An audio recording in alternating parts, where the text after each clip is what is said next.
এই কর্মকর্তাদের বলছি, যতক্ষণ অফিসে আছেন ততক্ষণ আপনি কর্মকর্তা কর্মচারী, গেটের বাইরে আপনি কিছুই না। এখানে আপনাকে গলায় জুতার মালা পরিয়ে ঘুরানো হবে। আমরা লাইনে এসে দাঁড়াই, আমরা লাইনে দাঁড়াতে চাই না, লাইনে দাঁড়িয়ে ভিতরে ঢুকতে আর চাই না। এই লাইনের গেরাকল বন্ধ করতে হবে। কারণ আমরা অফিসে এসে এই ঘুষখোর দুর্নীতিবাজদের সম্মুখীন হতে চাই না। আমি যেদিন পাসপোর্টের জন্য এই অফিসে সেদিন আমাকে পাসপোর্ট ডেলিভারি দিতে, ভেরিফিকেশন চক্র একেবারে বন্ধ করে দিতে হবে। ভিআইপি বলতে কোনো শব্দ থাকবে না। আমরা পাসপোর্ট অফিসের উদ্দেশ্যে দুই একটি কথা বলবো। আমাদের দাবি 5টি। প্রথম দাবি, আমরা লাইনে এসে দাঁড়াই, আমরা লাইনে দাঁড়াতে চাই না। অনলাইনের মাধ্যমে আমরা রেজিস্ট্রেশন করব। আমাকে তারিখ দেওয়া হবে, সময় দেওয়া হবে, আমি যথা সময়ে এখানে এসে ঢুকবো। আমার 12টার সময় আমি 12টায় আসবো, কিন্তু লাইনে দাঁড়িয়ে ভিতরে ঢুকতে আর চাই না। এই লাইনের গেরাকল বন্ধ করতে হবে।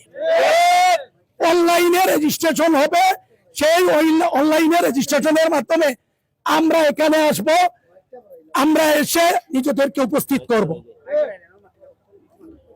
এখন আমরা অফিসে এসে কোনো কাগজ সাবমিট করতে চাই না।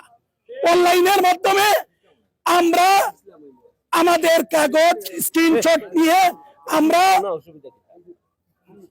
অনলাইনের মাধ্যমে আমরা আমাদের কাগজপত্র, যত ধরনের কাগজ পাসপোর্ট অফিসে জমা দেওয়া দরকার, এটা আমরা জমা করব। কারণ আমরা অফিসে এসে এই ঘুষখোর দুর্নীতিবাজদের সম্মুখীন হতে চাই না। 3 নম্বর দাবি, পাসপোর্ট অফিসে আমাদেরকে পাসপোর্ট ডেলিভারির একটা সুনির্দিষ্ট তারিখ দেওয়া হয়, কিন্তু দুর্ভাগ্যজনক সত্যি যে আমরা যেদিন আমাদের, যেমন আজকে 30 সেপ্টেম্বর সোমবার আমি এসেছি পাসপোর্ট নেওয়ার জন্য, আসার পরে শুনতে হয় আপনার পাসপোর্ট আসেনি, আপনি আরো 3 দিন পরে আছেন, নতুবা টেলিফোনে SMS এর মাধ্যমে জানানো হবে। সুনির্দিষ্ট তারিখ আমাদেরকে দিতে হবে। আমি যেদিন পাসপোর্টের জন্য এই অফিসে সেদিন আমাকে পাসপোর্ট ডেলিভারি দিতে। চতুর্থী, পুলিশ ভেরিফিকেশন কোনো আমরা পাসপোর্টে দেখতে চাই না, করতে হবে। পুলিশের যে হয়রানি, আমি আমার জাতীয় পরিচয়পত্র জমা দিয়েছি, আমার প্রত্যয়ন পত্র জমা দিয়েছি। আমি আর জাতীয় পরিচয়পত্র যখন করি তখন আমার হাতের আঙ্গুলের ছাপ দেওয়া হয়েছে, আমার চোখের, আমার চাওয়ানিটাও রেকর্ড করা হয়েছে। এখন পাসপোর্টের সময় আমার এই 2 জিনিস নেওয়া হয়। আমি তো ভাই এমনি এমনি পাসপোর্ট নিতে আসি নাই, আমি আমার প্রত্যয়নপত্র সঙ্গে দিচ্ছি, আমি কোন ওয়ার্ডে বাস করি, কোন থানায় আছি, সবকিছু। কেন আবার পুলিশ ভেরিফিকেশন বলতে একটি শব্দ যোগ করে মানুষকে হয়রানি করা হবে? আরে ভাই, আমার নামে যদি কোনো মামলা থাকে, আমি যদি কোনো অপরাধী ব্যক্তি হই, তাহলে সেই অপরাধী হিসাবে আমাকে তো থানায় আমার নাম লিপিবদ্ধ আছে। আমি যদি সাজাপ্রাপ্ত কোনো ব্যক্তি না হয়, পাসপোর্ট পেতে তো আর আমার কোনো অসুবিধা নাই। তাহলে পুলিশ ভেরিফিকেশন চক্র একেবারে বন্ধ করে দিতে হবে। 5 নম্বর দাবি, এই পাসপোর্ট অফিসে ভিআইপি বলতে কোনো শব্দ থাকবে না। পাসপোর্ট অফিসে ভিআইপি নামক সুযোগ সুবিধা বন্ধ করতে হবে।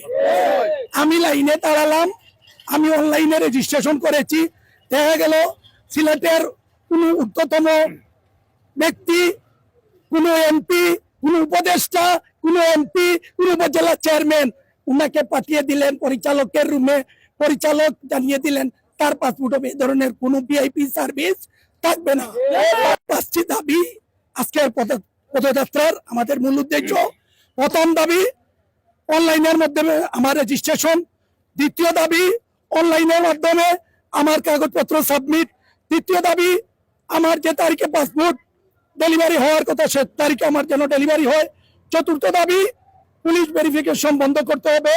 পঞ্চম দাবি, ভিআইপি পত্তা পাসপোর্ট অফিস থেকে তুলে নিতে হবে। দেখেছেন আমরা শহীদ মিনার থেকে এ পর্যন্ত পদযাত্রা করে এসেছি। এই লোকগুলা শহীদ মিনার থেকে কিন্তু হেঁটে এসেছে। এখন এরা যদি যা চায় তাই অফিসে করতে পারে। এই কর্মকর্তাদের বলছি, যতক্ষণ অফিসে আছেন ততক্ষণ আপনি কর্মকর্তা কর্মচারী, গেটের বাইরে আপনি কিছুই না। এখানে আপনাকে গলায় জুতার মালা পরিয়ে ঘুরানো হবে। তাই দুর্নীতি করবেন না, ঘুষ বাণিজ্য করবেন না, 18 কোটি মানুষকে সম্মান করুন।